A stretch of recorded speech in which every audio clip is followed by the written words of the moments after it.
మన ప్రభు అయిన యేసుక్రీస్తు నామములో మీ అందరికీ శుభములు తెలియజేయచ్చు ఉన్నాను. నిర్గమాకాండము 14వ అధ్యాయము 19వ వచనము. అప్పుడు ఇశ్రాయేలీయుల ఎదుట సమూహమునకు ముందుగా నడిచిన దేవదూత వారి వెనుకకు పోయి వారిని వెంబడించెను. ఆ మేఘస్తంభము వారి ఎదుట నుండి పోయి వారి వెనుక నిలిచెను. ప్రియ దైవజనమా, మనము ఆరాధించే దేవుడు మన ముందుండి నడిపించే దేవుడు మాత్రమే కాదు గాని మనలను వెంటాడే సమస్యలకు మనకు మధ్య నిలిచే దేవుడై ఉన్నాడు.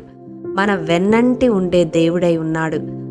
139వ కీర్తన 5వ వచనం ప్రకారం వెనకను ముందును ఆవరించి ఉండే దేవుడు మన దేవుడు. సమస్యలు మనలను వెంటాడవచ్చు, శత్రువులు మనలను తరమవచ్చు, కానీ అవి మనలను సమీపించలేవు. ఎందుకనగా అదృశ్యుడైన దేవుడు మన వెనుక నిలిచి ఉంటాడు, మన పక్షముగా యుద్ధము చేస్తూ ఉంటాడు. ఈ వాక్యము వింటున్న ప్రియ సహోదరుడా, సహోదరి, నీ జీవితంలో వెంటాడే సమస్యలను బట్టి, వేధించే పరిస్థితులను బట్టి, వ్యక్తులను బట్టి నీ వెనుక ఉంటూ నమ్మకముగా నీతో ఉంటున్నట్టే ఉంటూ వెన్నుపోటు పొడిచేవారి నుండి, నమ్మక ద్రోహం చేసేవారి నుండి నిన్ను తప్పించడానికి, నిన్ను విడిపించడానికి, వారు నిన్ను సమీపించకుండా ఉండేలా చేయడానికి నీ వెనుక నీ దేవుడు ఆవరించి ఉన్నాడు. చూడండి, కొరింథీయులకు రాసిన 2వ పత్రిక 4వ అధ్యాయము 8వ వచనము.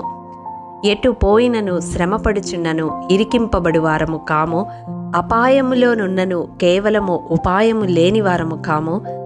9వ వచనం. తరుమబడుచున్నను దిక్కులేని వారము కాము, పడద్రోయబడినను నశించు వారము కాము. అవును ప్రియ దైవజనమా, ఎన్ని సమస్యలు మనలను వెంటాడుతూ ఉన్నా, మనలను ముంచెత్తాలని ప్రయత్నిస్తూ ఉన్నా, ఎందరు వ్యక్తులు మన వెన్నంటే ఉండి మనకు ద్రోహము చేయాలని అనేక పన్నాగములు పన్నుతూ ఉన్నా మనము దిక్కులేని వారము కాము. మన పక్షముగా సర్వాధికారి అయిన దేవుడు మన ముందు వెనుక మనలను ఆవరించి ఉన్నాడు. యెషయా గ్రంథము 52వ అధ్యాయం 12వ వచనములో ఇశ్రాయేలీల దేవుడు మీ సైన్యపు వెనుకటి భాగమును కావలి కాయును అని వ్రాయబడి ఉంటుంది. అవును ప్రియ దైవజనమా, మన వెనుక మనకు కావలి కాసే దేవుణ్ణి మనము కలిగి ఉన్నాము. ఈ వాక్యము వింటున్న ప్రియ సహోదరుడా, సహోదరి, ఏ బాధలు నిన్ను వెంటాడుతూ ఉన్నాయి? ఆర్థిక బాధల, వ్యాధి బాధల, రుణ బాధల, నమ్మక ద్రోహమా? ఏదైనప్పటికీ నీ వెనుక నుండి నిన్ను తరుముతున్న ప్రతి సమస్యను అణచివేయడానికి నీ దేవుడు నీ వెనుక కావలి కాస్తూ ఉన్నాడు, నీ వెనుక నిలిచి ఉన్నాడు. అవి నిన్ను సమీపించకుండా ఆయన అణచివేస్తూ ఉన్నాడు. ఆనాడు ఇశ్రాయేలీల ఎదుట సమూహమునకు ముందుగా నడిచిన దేవుడు ఐగుప్తీయులు వారిని వెంటాడుతూ ఉన్నప్పుడు వారి వెనుకకు పోయి వారిని వెంబడించాడు. వారు వీరిని సమీపించకుండా రాత్రంతా వారిరువురి నడుమ నిలిచి ఉన్నాడు. ఈ దినం నీ జీవితంలో కూడా అట్టి రీతిగా నిన్ను వెంటాడే సమస్యలు నీ దరి చేరకుండా నీ వెనుక కావలి కాస్తూ ఉన్నాడు. ఆ కాపుదలలో నీ ఉండాలి అని ఆశపడితే ఈ ప్రార్థనలో ఏకీభవించు. మహాఘనుడా, మహోన్నతుడా, మహాపరిశుద్ధుడా, నీ పరిశుద్ధ పాదములకు వందనములు దేవా. విత్తబడిన వాక్యమును ప్రతి హృదయములో నూరంతలుగా ఫలింపచేయండి.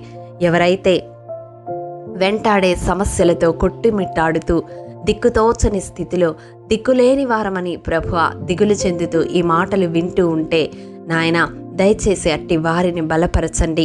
ఆకాశమందు నీవు తప్ప మాకెవరున్నారు ప్రభువా? మా దిక్కు నీవై ఉన్నావు.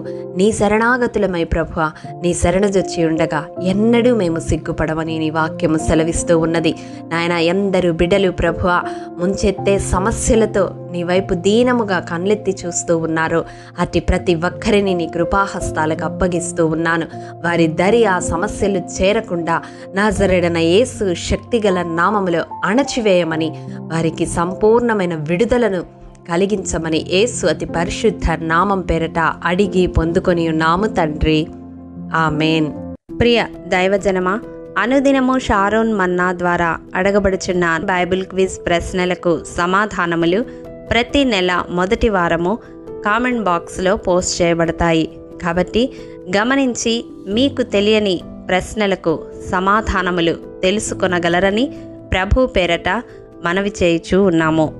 ప్రియ దైవజనమా, ఈ దినం బైబిల్ క్విజ్ ప్రశ్న: నా ఇంటి వారు బెన్యామీను గోత్రపు ఇంటి వారందరిలో అల్పులు కారా అని పలికినది ఎవరు?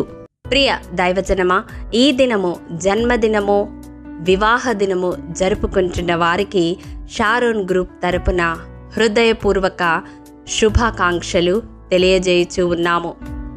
దేవుడు శ్రేయస్కరమైన ఆశీర్వాదములతో ఈ సంవత్సరాది నుండి సంవత్సరాంతము వరకు మిమ్ములను నింపాలని ప్రార్థిస్తూ ఉన్నాము.